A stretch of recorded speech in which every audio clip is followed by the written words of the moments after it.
السلام علیکم ورحمۃ اللہ وبرکاتہ ان الحمد للہ والصلاة والسلام علی رسول اللہ وآلہ وصحبہ ومن والاه۔ عزیز طلبہ،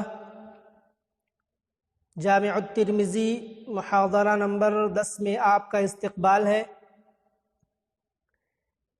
آج کے درس میں ہم اور آپ باب ما یقول اذا دخل الخلاء پڑھیں گے۔ تو آئیے سب سے پہلے اس باب کا مفہوم سمجھتے ہیں۔ باب ما، اس ذکر اور دعا کا بیان، یقول جو آدمی پڑھے گا، اذا دخل الخلاء جب بیت الخلاء میں داخل ہوگا۔ تو سیدھا سیدھا اس کا مفہوم ہوا بیت الخلاء میں داخل ہوتے وقت پڑھی جانے والی دعا کا بیان۔ تو الخلاء کا کیا مفہوم ہوتا ہے؟ الخلاء خا کے فتحہ اور مد کے ساتھ معنی ہوتا ہے موضع قضاء الحاجہ، موضع قضاء الحاجہ، یعنی قضائے حاجت کی جگہ، حاجت پوری کرنے کی جگہ۔ اب سوال پیدا ہوتا ہے کہ خلا کو خلا کیوں کہا گیا ہے؟ یعنی خلا سے کیوں تعبیر کیا گیا ہے؟ تو اس کا جواب یہ ہے کہ خلا کو خلا اس لیے کہا جاتا ہے کیونکہ یہ قضائے حاجت کے علاوہ اوقات میں خالی ہوتا ہے۔ یہ جگہ قضائے حاجت کے علاوہ دوسرے اوقات میں خالی ہوتی ہے، اس لیے اس کو خلا سے تعبیر کیا گیا ہے۔ اور اس کے علاوہ دوسرے نام بھی ہیں، جیسے الکنیف اور الحش، جس کی جمع حشوش آتی ہے۔ اسی طریقے سے المرفق اور المرحاض، جس کی جمع مراحیض آتی ہے۔ یہ سب بیت الخلاء کے معنی میں، قضائے حاجت کی جگہ کے معنی میں استعمال ہیں۔ تو یہ الخلاء پر گفتگو ہوئی اور ہم نے اس کی حقیقت کو جانا۔ اب آئیے سند پڑھتے ہیں۔ امام ترمذی رحمہ اللہ اس باب میں جو سند بیان کرتے ہیں، قال حدثنا قتيبة وهناد قال حدثنا وكيع عن شعبة عن عبد العزيز بن صهيب عن أنس بن مالك قال كان النبي صلى الله عليه وسلم إذا دخل الخلاء قال اللهم إني أعوذ بك. قال شعبة وقد قال مرة أخرى أعوذ بالله من الخبث والخبيث أو الخبث والخبائث۔ قال أبو عيسى وفي الباب عن علي وزيد بن أرقم وجابر وابن مسعود۔ امام ترمذی رحمہ اللہ نے کہا کہ ہم سے قتیبہ بن سعید اور حناد نے حدیث بیان کی۔ ان دونوں نے کہا کہ ہم سے وکیع بن جراح نے حدیث بیان کی۔ تو ان تینوں کے تعلق سے امام ترمذی کے استاذ قتیبہ بن سعید اور حناد بن سری، اسی طریقے سے وکیع بن جراح، ان تینوں کے تعلق سے معلومات آپ کو فراہم کی جا چکی ہے۔ وکیع یہ شعبہ سے روایت کرتے ہیں۔ تو شعبہ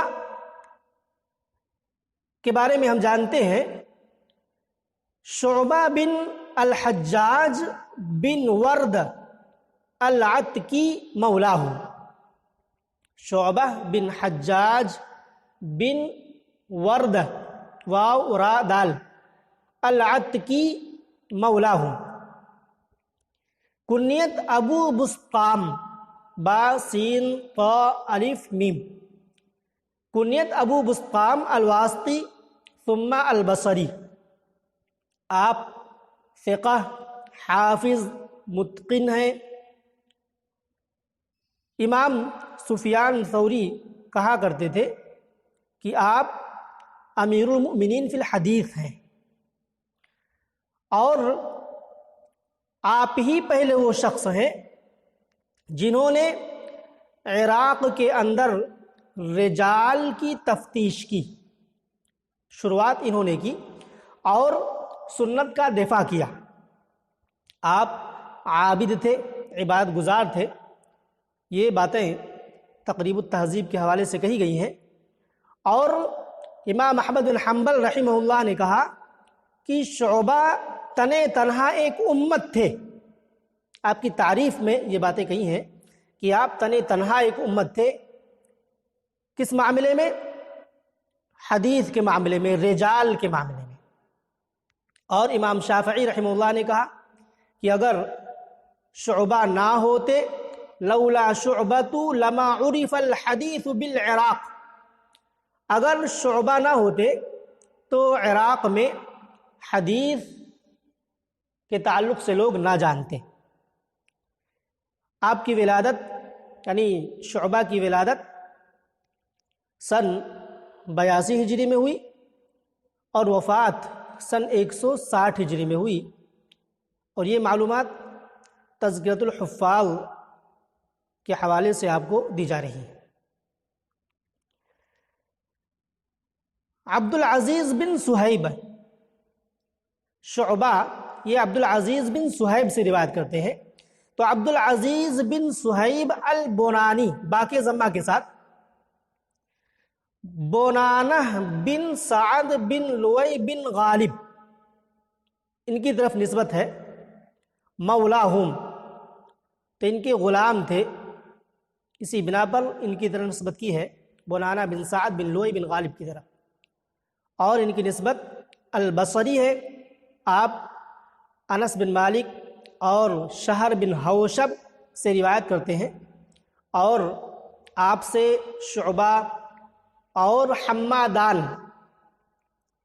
نے حدیثیں روایت کی ہیں۔ تو حمادان سے کون مراد ہے؟ اسی طریقے سے اس سے پہلے بھی یہ بات آ چکی ہے کہ جب سند کے اندر سفیانان آئے، اسی طریقے سے حمادان آئے، تو سفیانان کے تعلق سے آپ کو بتایا گیا ہے کہ سفیان ثوری اور سفیان بن عیینہ مراد ہوتے ہیں، لیکن حمادان اگر آ جائے تو کون مراد ہے؟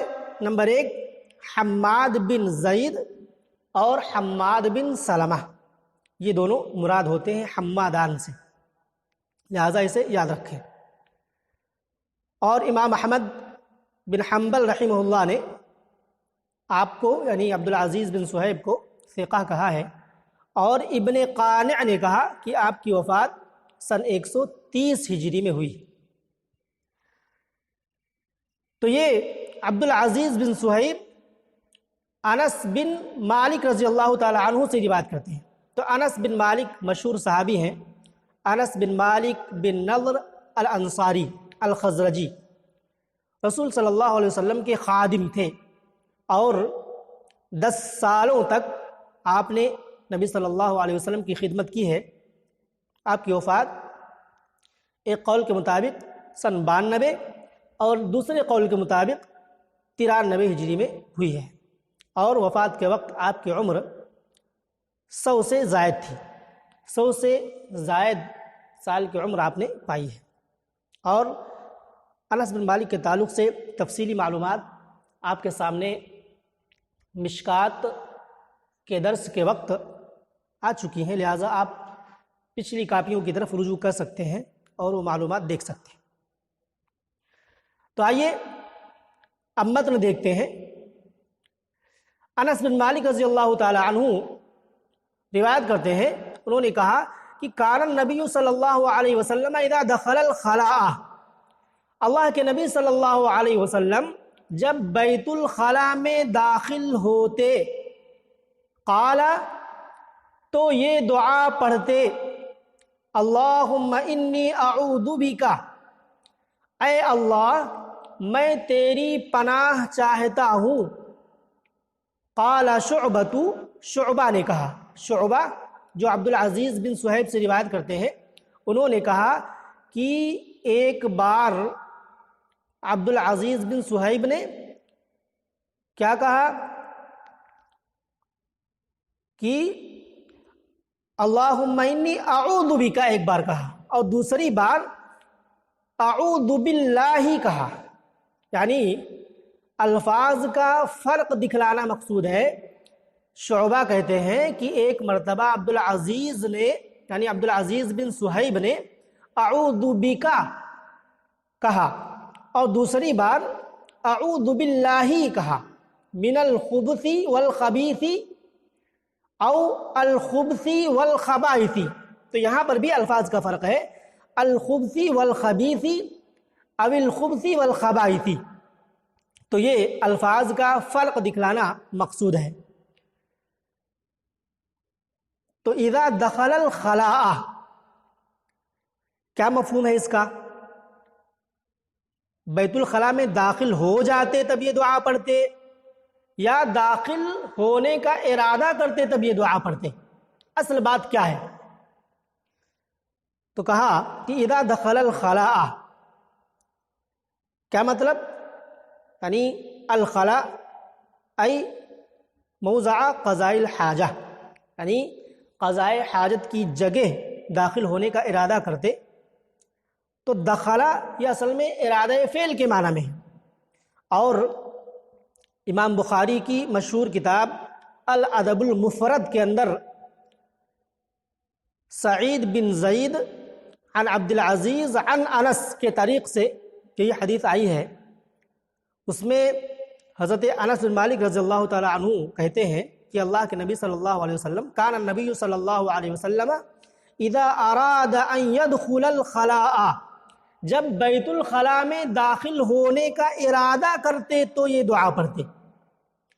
تو یہ حدیث واضح کر دیتی ہے کہ اذا دخل الخلاء کا مفہوم کیا ہے، یہ بتلا رہی ہے یہ حدیث کہ دخلا یہ ارادہ فعل کے معنی میں ہے۔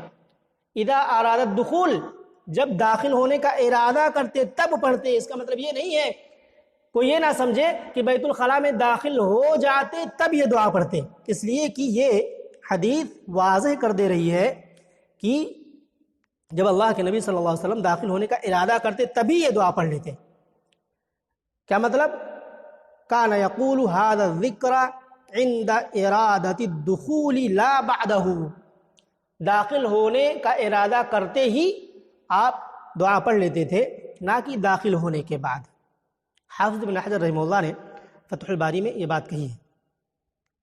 اس کے بعد حافظ ابن حجر رحمہ اللہ کہتے ہیں کہ یہاں دو مقامات پر، یعنی دو جگہوں کے سلسلے میں بات ہو سکتی ہے۔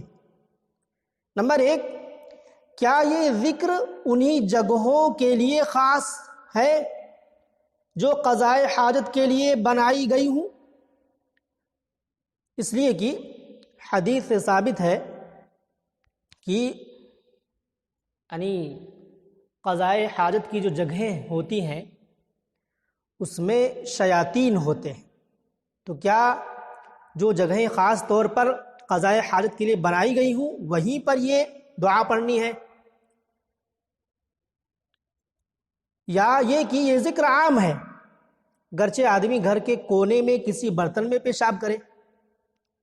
تو اس بارے میں صحیح بات یہ ہے کہ یہ عام ہے، آدمی گھر کے کونے میں کسی برتن کے اندر، جیسے کوئی بیمار ہوتا ہے تو برتن کے اندر پیشاب اسے کرایا جاتا ہے، تو یہ عام بات ہے، چاہے گھر کے کونے میں کرے یا اس جگہ کرے جو خاص طور پر قضاء حاجت کے لیے بنائی گئی ہو، تو یہ دعا وہ پڑھے گا۔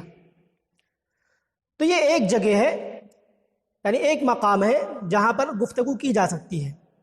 کہ صرف اسپیشل طور پر انہی جگہوں کے لیے دعا خاص ہے جو جگہ قضائے حاجت کے لیے بنائی گئی ہے، یا یہ کہ یہ عام ہے؟ تو صحیح بات یہ ہے کہ یہ عام ہے۔ اور دوسری جگہ جہاں پر گفتگو کی جا سکتی ہے وہ یہ کہ یہ دعا کب پڑھے، کب پڑھے، یہ ایک سوال ہو سکتا ہے۔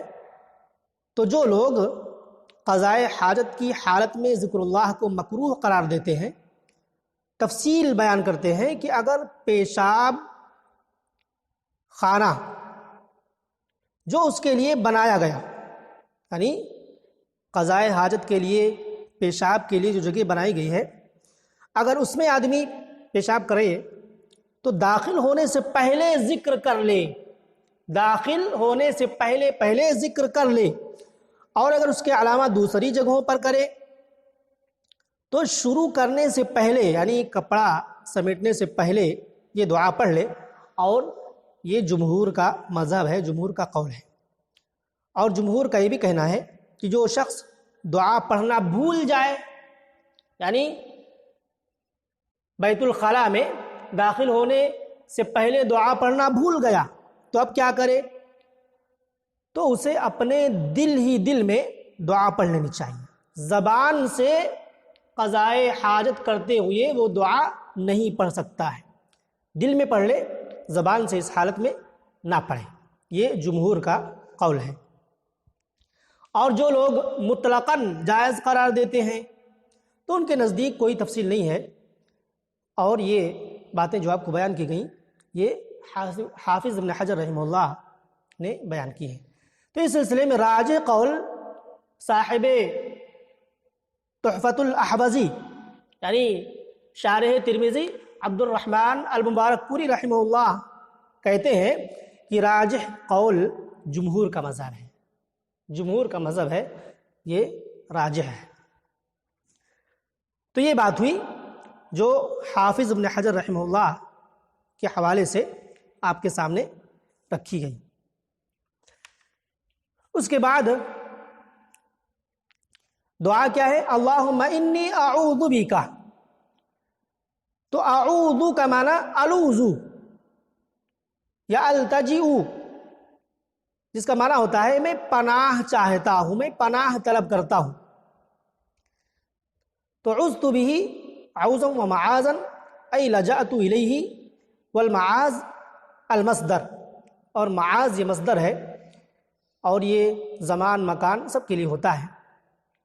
تو یہاں پر جو شعبہ نے کہا کہ وقد قال مرۃ اخری اعوذ باللہ، تو یہ کس نے کہا؟ وقد قال مرۃ، تو قالا کے فاعل عبد العزیز بن صہیب ہے، یعنی دوسری مرتبہ انہوں نے اعوذ باللہ استعمال کیا، یعنی اللہم انی اعوذ بک کی جگہ اعوذ باللہ استعمال کیا۔ اور امام عینی نے عمدۃ القاری میں کہا کہ وہب کی روایت میں آیا ہے فَلْيَتَعَوَّذْ بِاللَّهِ، وہب کی روایت میں فَلْيَتَعَوَّذْ بِاللَّهِ ہے، اور فَلْيَتَعَوَّذْ بِاللَّهِ کا یہ جملہ یہ ان تمام الفاظ کو شامل ہے جن میں استعاذہ کا مفہوم پایا جاتا ہے۔ کہہ رہے ہیں وَهُوَ يَشْمَلُ كُلَّ مَا يَأْتِي بِهِ مِنْ أَنْوَاعِ الْاِسْتِعَاذَةِ مِنْ قَوْلِهِ أَعُوذُ بِكَ أَسْتَعِيذُ بِكَ أَعُوذُ بِاللَّهِ أَسْتَعِيذُ بِاللَّهِ اللَّهُمَّ إِنِّي أَعُوذُ بِكَ وَنَحْوَ ذَلِكَ مِنْ أَشْبَاهِ ذَلِكَ۔ تو اس طرح کے جتنے بھی الفاظ الگ الگ آئے ہوئے ہیں فَلْيَتَعَوَّذْ بِاللَّهِ کے اندر سارے الفاظ داخل ہیں، لہذا کسی بھی لفظ کے ذریعے سے اگر اللہ رب العالمین کی پناہ چاہ لیتا ہے تو صحیح ہے۔ لیکن شارح ترمذی عبد الرحمن المبارکی رحمہ اللہ کہتے ہیں کہ اولا اور بہتر یہ ہے کہ حدیث کے اندر جو طریقہ آیا ہے اسی طریقے سے استعاذہ یعنی پناہ طلب کی جائے۔ والاولا ان یختار من انواع الاستعاذہ ما جاء فی الحدیث، یعنی حدیث کے اندر استعاذہ کا جو طریقہ اور استعاذہ کی جو نوعیت آئی ہے اسی کو اختیار کیا جائے۔ اور کہہ رہے ہیں کہ بسم اللہ کی ذاتی بھی حدیث ثابت ہے، تعوذ کے ساتھ پناہ طلب کرنے کے ساتھ ساتھ بسم اللہ کا بھی ذکر ملتا ہے۔ چنانچہ کہہ رہے ہیں کہ عمری کی روایت ہے جو اس طرح سے آئی ہے کہ اذا دخلتم الخلاء فقولوا بسم اللہ اعوذ باللہ من الخبث والخبائث، تو بسم اللہ کا اضافہ بھی حدیث ثابت ہے، اس کے بعد اعوذ باللہ من الخبث والخبائث ہے، تو بسم اللہ بھی پڑھنا چاہیے، یہ کہنا چاہتے ہیں عبد الرحمن المبارک پوری رحمہ اللہ۔ اور من الخبث والخبیث او الخبث والخبائث، حافظ ابن حجر رحمہ اللہ نے فتح الباری میں کہا کہ ترمذی وغیرہ کی روایت میں اعوذ باللہ من الخبث والخبیث یا او الخبث والخبائث شک کے ساتھ آیا ہے، شک کے ساتھ آیا ہے، تو کہہ رہے ہیں کہ الخبث یعنی با کے سکون کے ساتھ یہ مفرد ہے، اور دوسرا تحریک کے ساتھ یعنی جمع کا صیغہ ہے، والخبیث کیا مطلب، اس کا کیا مفہوم ہوتا ہے؟ تو اس کے تین مفہوم بیان کیے ہیں۔ نمبر ایک ہے کہ مکروہ چیز سے اللہ کی پناہ چاہتا ہوں، اور دوسرا مفہوم یہ کہ مذموم چیز سے اللہ کی پناہ چاہتا ہوں، اور تیسرا مفہوم ہے مذکر و مؤنث شیاطین کے شر سے اللہ رب العالمین کی پناہ چاہتا۔ یہ حافظ ابن حجر رحمہ اللہ نے تین مفہوم بیان کیے ہیں، تو اس کے تین مفہوم آپ کے سامنے آئے۔ اور شاعر رحمہ اللہ کہہ رہے ہیں یعنی شارح ترمذی کہ بخاری وغیرہ کی عام روایتوں میں اور دوسری روایتوں میں اللہم انی اعوذ بک من الخبث والخبائث یہ الفاظ آئے ہوئے ہیں بغیر شک کے ساتھ۔ تو خبث یہ خبیث کی جمع ہے، خبیث کی جمع خبث یعنی مذکر شیاطین، اور خبائث یہ خبیثتن کی جمع ہے یعنی مؤنث شیاطین مراد ہے۔ اللہم انی اعوذ بک من الخبث والخبائث۔ تو اس طریقے سے دونوں سے مراد خبث والخبائث سے مذکر اور مؤنث شیاطین ہیں جن سے پناہ طلب کی جاتی ہے۔ اس کے بعد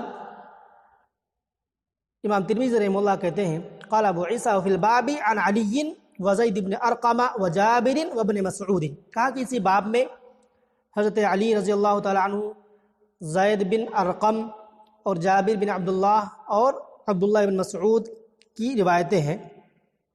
تو حضرت علی کی جو روایت ہے اس کو امام ترمذی رحمہ اللہ نے تخریج کی ہے اس کی، اور ابن ماجہ نے بھی اس کی تخریج کی ہے، امام ابن ماجہ نے۔ اور زید بن ارقم کی جو حدیث ہے اس کی تخریج امام ابو داؤد اور ابن ماجہ نے کی ہے، اور جابر بن عبداللہ کی حدیث کی تخریج کی جہاں تک بات ہے تو شاعر رحمہ اللہ کہہ رہے ہیں کہ اس کے تعلق سے مجھے کوئی جانکاری نہیں ملی۔ اور عبداللہ بن مسعود کی حدیث کی جہاں تک بات ہے تو اس کی تخریج اسماعیلی نے اپنے معجم کے اندر کی ہے۔ امام عینی نے کہا کہ جید سند کے ساتھ یہ بات نقل کی ہے ان النبی صلی اللہ علیہ وسلم کان اذا دخل الغائط قال اعوذ باللہ من الخبث والخبائث، یعنی اللہ کے نبی صلی اللہ علیہ وسلم جب بیت الخلاء میں داخل ہوتے تو کیا دعا پڑھتے؟ اے اللہ میں تیری پناہ چاہتا ہوں خبیث جنوں اور خبیث جنیوں سے، خبیث شیطانوں اور خبیث شیطانیوں سے، جنیوں سے۔ تو یہ دعا ہمیں اور آپ کو بھی قضائے حاجت کے لیے جب ہم ارادہ کریں تو بیت الخلاء میں داخل ہونے سے پہلے اس دعا کا اہتمام کرنا چاہیے۔ اس دعا کو پڑھ لینے سے انسان یعنی شیطان کے شر سے محفوظ رہے گا۔ تو آج کے درس میں یہیں پر بات ختم کی جا رہی ہے، انشاءاللہ اگلی باتیں اگلے درس میں ہم اور آپ پڑھیں گے۔ اللہ رب العالمین سے دعا ہے کہ اللہ رب العالمین ہمیں نبی صلی اللہ علیہ وسلم کی حدیثوں کو پڑھنے کے ساتھ ساتھ